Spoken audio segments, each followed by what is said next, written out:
Hey, how's it going, ninjas? Have you ever wondered how to set up your import settings in Final Cut X? Well, before we get into next week's video of how to set up your Final Cut editing library, I wanted to get into a little bit of how to set up your import settings in Final Cut X.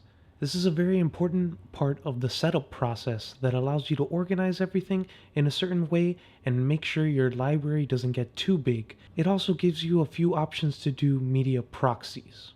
So here in the Final Cut Pro interface, I'm in the project that we created in the last video, Becky and Alex Video School. Basically, we got to go into Final Cut, Preferences. Then we're going to go under Import. These are all our settings that are going to deal with all of our import settings, everything that's going to happen when we import new footage. By default, it's probably set to copy to library storage location. Usually, I don't like to do that. Basically, what that means is it's going to copy all of the media and place it inside of your Final Cut library. So that's going to go into that Final Cut file in your Finder that creates that you created when you created a new library. So you might not want to do that because basically your library is going to get super huge if you copy all your footage. If you have 250 gigabytes of footage, it's going to copy 250 gigabytes into your library.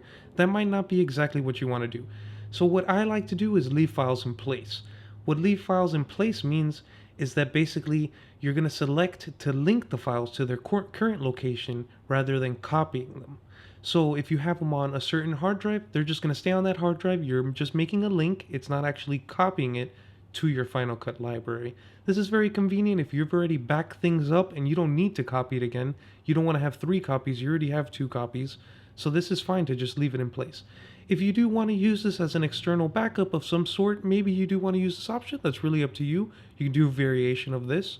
I usually like to import all the Finder tags and from folders, just in case if I'm importing a folder or something like that. Basically, that's going to make it a keyword collection instead of a folder. Could make things a little bit faster, depends on what you're doing. Now, a couple more options that you have here is transcoding. What I like to do when I'm creating a new wedding project, I like to create proxies of everything. Since I'm shooting in 4K, that means that my files are very big and very high quality. Sometimes they might get bogged down when I add a lot of effects and things like that. So I create the proxy files so that basically when I import everything into Final Cut, it'll create all of these proxy files inside of my Final Cut library.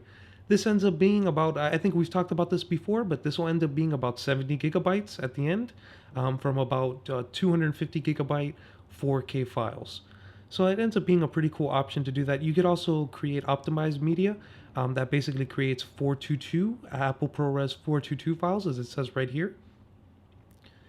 The proxy is creating 422 proxy files.